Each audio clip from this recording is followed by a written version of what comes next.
உலக மக்கள் அனைவருக்கும் வணக்கம். இப்போது நாம் சிம்மம் ராசியின் பங்குனி மாத ராசி பலன்களை பார்ப்போம். குடும்பம். குரு பகவான் பாகிஸ்தானத்தில் சஞ்சரிக்கும் இம்மாதத்தில் அவரது சுபபார்வை உங்கள் ராசிக்கு கிடைப்பது பல நன்மைகளை உங்களுக்கு அளிக்க உள்ளது. பங்குனி 19ஆம் தேதியிலிருந்து சுக்கிரனும் அனுகூலமாக மாறுகிறார். வருமானம் போதிய அளவிற்கு இருப்பதால் பணப்பற்றாக்குறை ஏற்பட வாய்ப்பில்லை.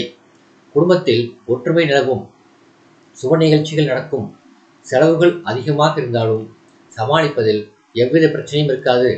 கலத்திரஸ்தானத்தில் சனி செவ்வாய் சேர்க்கை உள்ளதால் மனைவியின் உடல் நலன் பாதிக்கப்படுவதற்கு சாத்தியக்கூறு உள்ளது.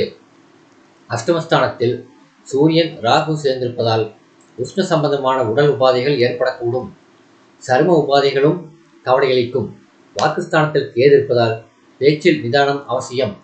குரு பகவான் சிறந்த சுபபலம் பெற்று திகழ்வதால் திருமண முயற்சிகளுக்கு மிக மிக அனுகூலமான மாதம் இந்த பங்குனி மாதம். விவாக வயதில் பெண் அல்லது பிள்ளை இருந்தால் மிக நல்ல வரன் அமையும். குழந்தை பாக்கியம் இல்லாதவர்களுக்கு மழலை பேறு கிடைக்கும். நீதிமன்ற வழக்குகள் இருந்தால் வெற்றி கிடைக்கும். உத்தியோகம். மிகவும் அனுகூலமான மாதம் இது. மேலதிகாரிகள் உங்கள் உழைப்பையும் திறமையையும் பாராட்டுவார்கள். தற்போது நடைபெறும் தசாபுத்திகளுக்கேற்ப பலருக்கு ஊதிய உயர்வும் பதவி உயர்வும் கிடைக்கும். புதிதாக வேலைக்கு முயற்சிக்கும் சிம்மராசி அன்பர்களுக்கு மனதிற்கு பிடித்த வேலை கிடைக்கும். வெளிநாடு செல்ல விருப்பம் இருந்தால் முயற்சிக்கலாம். வேலை விசா இரண்டுமே கிடைக்கும். ஆயினும் வேலை சுமை சக்தியை மீறியதாக இருக்கும். மீனத்தில் ராகு சூரியன் இணைந்துள்ளதால் இடைத்தரகர்களை நம்ப வேண்டாம். தொழில் வியாபாரம். அஷ்டமஸ்தானம் எனப்படும் 8ஆம் இடத்தில் சூரியன் ராகு இருப்பதால் அடிக்கடி வெளியூர்களுக்கு செல்ல நேரிடும். அலைச்சல் அதிகமாக இருப்பினும் அதற்கேற்ற விற்பனையும் லாபமும் மன நிறைவை அளிக்கும். ஏற்றுமதி துறையினருக்கு புதிய ஒப்பந்தங்கள் கையெழுத்தாகும். கேதுவின் நிலையினாலும் அஷ்டம ராகுவினாலும் பங்குதாரர்களிடையே கருத்து வேற்றுமை ஏற்படக்கூடும். புதிய முதலீடுகள் விஸ்தரிப்பு திட்டங்கள் ஆகியவற்றை ஒத்தி போடுவது நல்லது. சிலருக்கு வர்த்தகம் சம்பந்தமாக வெளிநாடு ஒன்றுக்கு சென்று வரும் வாய்ப்பும் உருவாகும். கலைத்துறையினர். வாய்ப்புகளும் வருமானமும் மாதம் முழுவதும் ஒரே சீராக நீடிக்கும். மக்களிடையே செல்வாக்கு உயரும். புதிய வாய்ப்புகள் கை கொடுக்கும். அரசியல் துறையினர். சுக்கிரனின் சூப்படத்தினால் கட்சியில் ஆதரவு நீடிக்கும். சூரியன் ராகுவின் நிலைகளினால் மறைமுக எதிர்ப்புகளும் உருவாகி கொண்டிருக்கின்றன. கட்சியில் எவரையும் முழுமையாக நம்பிவிடாமல் இருப்பது நல்லது. மேலிடத்திற்கு உங்களை பற்றி தவறான செய்திகள் சென்று கொண்டிருப்பதை கிரக நிலைகள் எடுத்துக்காட்டுகின்றன. பிற கட்சிகளுடன் உள்ள உங்கள் தொடர்பை நிறுத்திக் கொள்வது மிகவும் அவசியம். தலைவர்களுக்கு உங்கள் கட்சி மீது நீங்கள் கொண்டுள்ள விசுவாசத்தை பற்றி சந்தேகம் ஏற்பட்டுள்ளது என்பதையும் கிரக நிலைகள் குறிப்பிடுகின்றன.